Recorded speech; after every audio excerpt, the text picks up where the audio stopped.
போனை சிவாவின் கையில் கொடுக்க சிவா ஒரு நம்பருக்கு டயல் செய்து பேசினார். பிறகு கூலாக அந்த போனை டேபிள் மீது வைத்தார். அதே நேரம் அவந்திகா ஒரு சிறிய பேக்கோடு போலீஸ் ஸ்டேஷனுக்குள் நுழைந்தார். அங்கிருந்த ஒரு போலீசிடம், சார் சிவாவை விட்டுருங்க சார் ப்ளீஸ் என்று கெஞ்சினார். யார் மாணி, யாரு சிவா என்று கேட்டார். கொஞ்ச நேரத்துக்கு முன்னாடி அவர் அரெஸ்ட் பண்ணி உங்க ஸ்டேஷனுக்கு தான் கூட்டு வந்தாங்க என்றார். அவருக்கு சட்டென ஸ்ட்ரைக் ஆக, ஓ அந்த தெஃப்ட் கேஸா, அவன் இப்போ இன்ட்ராகேஷன் ரூம்ல இருக்கான், விசாரணை நடந்துகிட்டு இருக்கு என்றார். அப்போது அவந்திகா தன் கையில் இருந்த பேக்கை அவரிடம் நீட்டினார். வாட் இஸ் திஸ் என்று சந்தேகமாக கேட்டு அவர் பேக்கை திறக்க அதற்குள் கொஞ்சம் பணம் இருந்ததை பார்த்தார். இதை வச்சுட்டு எப்படியாவது சிவாவை விட்டுருங்க சார் என்றார். சரி சரி நீ போய் உட்காருமா, இப்போதைக்கு இந்த பேக் உங்ககிட்டே இருக்கட்டும் என்று சொல்லிவிட்டு பேக்கை அவளிடமே திரும்பி கொடுத்தார். அவந்திகா அந்த பேக்கை எடுத்துக்கொண்டு அங்கிருந்த ஒரு பெஞ்சில் அமர்ந்தார். அப்போது திடீரென அந்த இடத்தின் சிச்சுவேஷன் பரபரப்பாக மாறியது.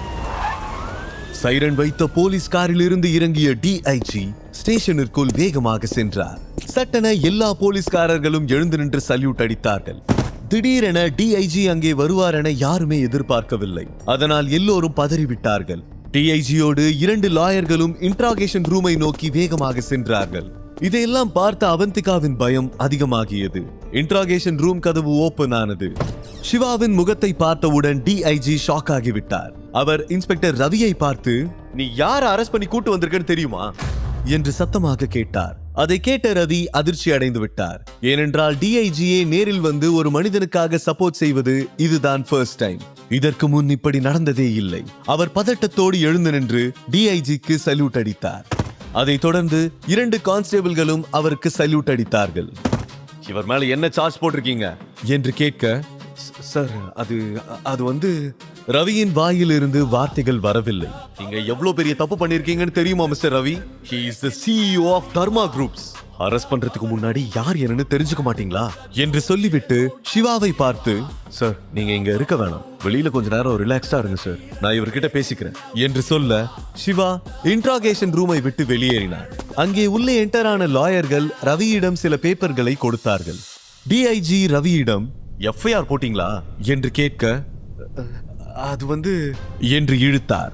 நினைச்சேன் இனிமேலாவது இந்த மாதிரி எல்லாம் தப்பு பண்ணாதீங்க, அப்புறம் உங்களோட சேர்ந்து நானும் வேலையை விட்டு போக வேண்டியதுதான் என்று ரவியை மிரட்டினார். சிவா இன்டராகேஷன் ரூமை விட்டு வெளியே வரும்போது அங்கே அவந்திகாவை பார்த்து ஷாக் ஆகிவிட்டான். அவந்திகா போலீஸ் ஸ்டேஷனுக்கு வருவதை அவன் விரும்பவில்லை.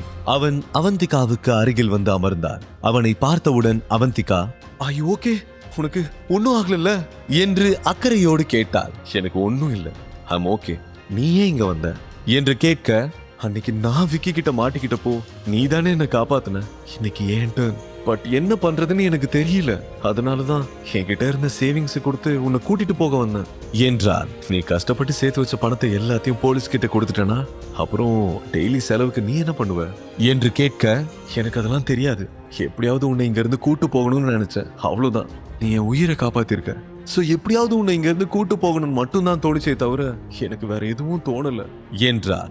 அவந்திகாவின் வார்த்தைகள் அவன் இதயத்தை தொட்டது. அவன் அப்போதே தன்னை பற்றிய எல்லா உண்மைகளையும் அவளிடம் சொல்லிவிடலாம் என்று எண்ணினான். 3 வருடங்களாக அவனும் நந்தினியும் திருமண பந்தத்தில் இருந்திருக்கிறார்கள். ஆனால் நந்தினி அவனை பற்றி கொஞ்சம் கூட கவலைப்படவில்லை. ஆனால் அவந்திகா ஒரு நாள் அவனிடம் பழகியதற்கே அவனுக்காக ரிஸ்க் எடுக்க தயாராக இருந்தார். அவள் முகத்தில் இருக்கும் அப்பாவித்தனம், பயம், கேரிங் இதெல்லாம் ஒன்றாக சேர்ந்து சிவாவை தூண்டிவிட்டு கொண்டிருந்தது.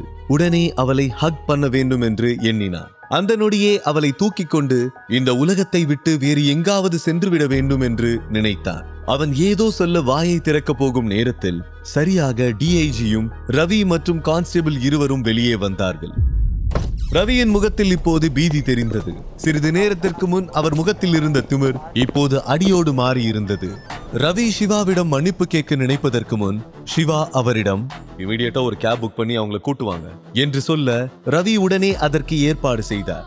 பின் ரவி கான்ஸ்டேபிள்களுக்கு இன்ஸ்ட்ரக்ஷன் சொல்ல கான்ஸ்டேபிள்ஸ் அவந்திகாவை மரியாதையோடு வெளியே அழைத்து சென்று காரில் உட்கார வைத்தார்கள். அவந்திகா வெளியில் சென்ற மறுகணமே மேனேஜரும் சேல்ஸ்மேனும் போலீஸ் ஸ்டேஷனுக்குள் வேகமாக நுழைந்தார்கள். சிவாவிடம் ஓடி வந்து, ஐம் சாரி சார், நீங்க தர்மா குரூப்ஸோட சிஇஓவா இருப்பீங்கன்னு நான் நினைச்சு கூட பார்க்கல சார். என்று சேல்ஸ்வுமன் சொல்ல மேனேஜரும் கைகளை கூப்பியபடி எஸ் சார், ஒருவேளை எங்களுக்கு முன்னாடியே தெரிஞ்சிருந்தா கண்டிப்பா இப்படி நடந்திருக்காது, ப்ளீஸ் ஃபர்கிவ் மீ சார் என்றார். சேல்ஸ்வுமன் பயத்தில் நடுங்கிக் கொண்டிருந்தார். சிவா அங்கிருந்து வெளியேறும் போதே இதன் விளைவுகள் மோசமாக இருக்கும் என்று எச்சரித்து விட்டுதான் வந்திருந்தார். அதை நினைத்து இருவரும் நடுங்கிக் கொண்டிருந்தார்கள்.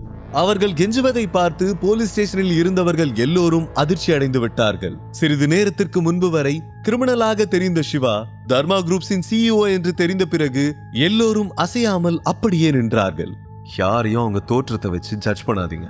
இந்த தடவை உங்களை மன்னிக்கிறேன், பட் இனிமே இப்படி நடக்கவே கூடாது. காட் இட் என்று சொல்ல மேனேஜரும் சேல்ஸ்வுமனும் கோரஸாக நிச்சயமா இனி இந்த தப்ப பண்ண மாட்டோம் சார் என்றார்கள். எங்க சைட்ல இருந்து உங்களுக்கு ஒரு சின்ன கிஃப்ட் என்று சொல்லிக்கொண்டே மேனேஜர் தன் பாக்கெட்டில் இருந்து ஒரு கீயை எடுத்து சிவாவிடம் கொடுத்தார். வாட்ஸ் திஸ் என்று கேட்க, இது ஒரு சின்ன கிஃப்ட், போட் கிளப்ல உங்க புது வீட்டோட சாவி, இனி இது உங்களோடது சார் என்றார். ஆல்ரைட், இத நீங்களே வச்சுக்கோங்க, என்னால யாருக்கும் எந்த லாஸும் வேணாம், அது எனக்கு பிடிக்காது என்று சொல்ல, நோ சார், இதனால எங்களுக்கு எந்த லாஸும் இல்ல, ப்ளீஸ் சார் என்றார். மேனேஜர் வற்புறுத்தி கேட்டதால் சிவா அதை வாங்கிக் கொண்டான். பிறகு டிஐஜியிடம் நான் இப்போ போலாமா என்று கேட்க, ஓ ஷுவர் என்றார். உடனே சிவா அங்கிருந்து வெளியேறினார். அவந்திகா வெளியில் காருக்குள் காத்திருந்தார். அங்கிருப்பவர்கள் எல்லோரும் சிவாவுக்கு ரெஸ்பெக்ட் கொடுப்பதை பார்த்து நிச்சயமாக சிவாவுக்கு பின்னால் ஏதோ ஒரு ஐடென்டிட்டி இருக்கிறது என்று அவளுக்கு தோன்றியது. சிவா காரில் ஏறிக்கொள்ள அவந்திகா உடனே அவனிடம், நீ யாரு, எல்லாரும் ஏன் உன்னை இவ்வளோ ரெஸ்பெக்ட் பண்றாங்க என்று கேட்டாள். நீ நினைக்கிற மாதிரி எதுவும் இல்லை அவந்திகா, நான் ஒரு காமன் மேன். எனக்கு எமர்ஜென்சி டைம்ல ஹெல்ப் பண்றதுக்கு சில நல்ல ஃப்ரெண்ட்ஸ் இருக்காங்க, அவ்வளோதான். அதனாலதான் எனக்கு இவ்வளோ ரெஸ்பெக்ட் கிடைக்குது. அதர்வைஸ் நீ நினைக்கிற மாதிரி எல்லாம் எதுவும் இல்லை என்று சமாளித்தாள். அவந்திகாவும் சிவாவின் வார்த்தைகளை அப்படியே நம்பிவிட்டாள். சிவா ஏன் அவந்திகாவிடமிருந்து உண்மையை மறைத்தார்? சிவாவின் கார் அவந்திகாவின் ஹாஸ்டலுக்கு போகும் ரூட்டில் போகாமல் வேறு ரூட்டில் போவதை பார்த்த அவந்திகா, நாம இப்ப எங்க போறோம் என்று டென்ஷனோடு கேட்டார். சிவா கூலாக சிரித்துவிட்டு, வெரி இம்பார்ட்டன்ட் பர்சன் ஒருத்தரை பார்க்க போறோம், நம்மள ப்ரொடியூஸ் பண்ணது மட்டும் இல்லாம ப்ரொடெக்ட் பண்றதும் அவர்தான் என்றான். அவள் ஒன்றும் புரியாமல் இன்னோசென்ட்டாக சிவாவை பார்த்தார். அவள் மனதில் பல கேள்விகள் எழுந்தது. ஆனால் எதை கேட்டாலும் சிவாவிடமிருந்து நேரடியாக பதில் வரப்போவதில்லை என்று அவளுக்கு புரிந்தது. சிறிது நேரத்தில் அந்த கார் கபாலீஸ்வரர் கோவிலுக்கு எதிரில் வந்து நின்றது. காரில் இருந்தபடியே கோவிலை பார்த்த அவந்திகா, ஓ, நம்மள படைச்ச கடவுளுங்கிறத தான் சுத்தி வளைச்சு சொன்னானா என்று நினைத்து கொண்டே காரை விட்டு கீழே இறங்கினாள். அந்த கோவிலை பார்த்ததும் அவளுக்கு தன்னை சிறு வயதில் காப்பாற்றியவன் தான் நினைவுக்கு வந்தான். அவனும் சிவாவை போலவே ஒரு சிவபக்தன் தான் என்று நினைத்தார். ஆனால் அவன்தான் சிவா என்று அவளுக்கு தெரியாது. சிவாவை பார்க்கும் போதெல்லாம் அவளுக்கு தன்னுடைய சைல்ட்ஹுட் லவ் தான் நினைவுக்கு வந்தது. இவன் ஏதோ ஒரு ரூபத்தில் அவனை ஞாபகப்படுத்திக் கொண்டே இருப்பதாக உணர்ந்தார். சிவாவை ஆச்சரியத்தோடு பார்த்து கொண்டே அவனை ஃபாலோ செய்து கோவிலுக்குள் சென்றார். தன்னுடைய சைல்ட்ஹுட் லவ் நிஜமாகவே கிடைத்ததற்காக அவன் சிவனுக்கு நன்றி சொல்லத்தான் வந்திருந்தான். நெக்ஸ்ட் டைம் நான் கோவிலுக்கு அவந்திகாவை கூட்டு வரும்போது அவளுக்கு நான் தான் அவளை சைல்ட்ஹுட்ல காப்பாத்தினேங்கிற உண்மை தெரிஞ்சு 2 பேருமே லவ்வர்ஸா ஒத்துமையா வரணும் என்று வேண்டிக் கொண்டான். பிறகு இருவரும் மீண்டும் காருக்கு திரும்பினார்கள். சிவா டிரைவரிடம் போட் கிளப்புக்கு போங்க என்று சொல்ல அதை கேட்டு அவந்திகாவுக்கு தூக்கி வாரி போட்டது. இப்போதுதான் அங்கே போய் மிகப்பெரிய பிரச்சனையை சந்தித்துவிட்டு போலீஸ் ஸ்டேஷன் வரை போய் திரும்பி இருக்கிறார்கள். மீண்டும் எதற்காக அதே இடத்திற்கு போக வேண்டும் என்று யோசித்தார். ஆனால் அதை பற்றி அவனிடம் கேட்கும் துணிச்சல் அவளுக்கு இல்லை. இருவருக்கும் நடுவில் ஒரு சைலன்ஸ் நீடித்தது. பிறகு அவந்திகாவே அதை உடைத்து பயந்த குரலில், சிவா, நிஜமா நீ யாரு? அவங்க எல்லாரும் ஏன் உன்னை பார்த்து பயப்படுறாங்க? நீ ஏதாவது மாஃபியா குரூப்போட ஹெட்டா என்று இழுத்தார். சிவா சட்டென சீரியஸாக அவள் பக்கம் திரும்பி, ஒருவேளை நான் மாஃபியா குரூப்போட ஹெட்னு சொன்னா என்ன செய்வ? என்கிட்ட இருந்து விலகி போயிடுவியா என்று கேட்க, அப்படி இல்ல, அது வந்து என்று ஏதோ சொல்ல வந்து தயங்கியபடி பாதியிலேயே நிறுத்திவிட்டார். அவளுடைய பயத்தை புரிந்து கொண்ட சிவா சாஃப்ட் டோனில், டோன்ட் வரி, அப்படிலாம் எதுவும் இல்ல, I'm just a common man. ஒரு பெரிய பிசினஸ் மேன் என்னோட ஃப்ரெண்ட். அவருக்கு சொசைட்டில நல்ல இன்ஃப்ளூயன்ஸ் இருக்கு. அவரால் தான் எனக்கு இந்த மரியாதை.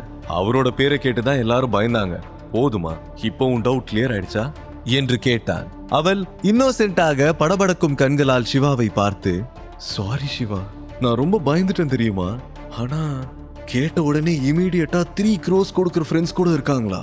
அந்த ஃப்ரெண்டோட பேர் என்னன்னு நான் தெரிஞ்சுக்கலாமா என்று கேட்க, கொஞ்சம் பொறுமையா இரு அவந்திகா, நாம இப்போதானே சந்திச்சிருக்கோம், போக போக நான் என்னோட ஃப்ரெண்ட்ஸ் எல்லாரையும் உனக்கு இன்ட்ரடியூஸ் பண்றேன் என்றான். அவன் என்ன சொன்னாலும் அவள் அதை அப்படியே நம்பினார். அவன் நிச்சயம் தன்னிடம் உண்மையை மட்டும் தான் சொல்வான் என்று அவள் மனம் சொல்லிக் கொண்டே இருந்தது. சிவாவோடு இருக்கும்போது அவள் கம்ஃபர்டபுளாக ஃபீல் செய்தார். சிவா அவந்திகாவுக்காகத்தான் தன்னுடைய பாஸ் சீக்ரெட் ஆர்மி லைஃபை விட்டுவிட்டு ஒரு நார்மல் லைஃபை வாழ்ந்து கொண்டிருந்தார். அவனது போஸ்டிங் கூட இன்னும் அவனுக்காக காத்து கொண்டிருந்தது. ஆனால் சிவாவின் சிந்தனை முழுவதும் அவந்திகாவின் காதலை பெறுவதில் தான் இருந்தது. அவனால் இதை நேரடியாக அவளிடம் சொல்ல முடியாத சிச்சுவேஷனில் இருந்தார். ஏனென்றால் அவன் அவந்திகாவை ஃபர்ஸ்ட் டைம் பார்க்கும் போதே அவன் நந்தினியின் எக்ஸ் ஹஸ்பண்டாகத்தான் தெரிந்தான். அதனால் நிச்சயம் அவள் தன்னை அப்படியே ஏற்றுக்கொள்ள வாய்ப்பே இல்லை. முதலில் அவள் மனதில் சைல்ட்ஹுட் காதலன் மீது இருக்கும் வெறுப்பு மறைய வேண்டும். அதற்கு பிறகுதான் தன்னை பற்றிய உண்மையை சொல்ல முடியும். அதுவரை எந்த உண்மையையும் சொல்லாமலேயே இந்த உலகில் உள்ள ஒட்டுமொத்த சந்தோஷத்தையும் அவளுக்கு கொடுக்க வேண்டும் என்று நினைத்தான். அதே நேரம் சுப்ரீம் ஃபேமிலியில் தங்களுடைய கம்பெனியை நஷ்டத்தில் இருந்து மீட்டெடுக்க என்ன செய்யலாம் என்று ரேகாவும் நந்தினியும் யோசித்துக் கொண்டிருந்தார்கள். அவர்களிடம் இப்போது போதிய பணம் இல்லை. அந்த அவந்திகா என்னோட பிளானையே கெடுத்துட்டா. அவ மட்டும் விக்கி கிட்ட இருந்து தப்பிக்காம இருந்திருந்தா இந்நேரம் நம்ம ப்ராப்ளம் எல்லாமே சால்வ் ஆயிருக்கும். இனி வேற சாய்ஸே இல்ல. முழு கதையையும் கேட்டு மகிழ பாக்கெட் FM ஆப்பை டவுன்லோட் செய்யுங்கள். லிங்க் டிஸ்கிரிப்ஷனில் கொடுக்கப்பட்டுள்ளது.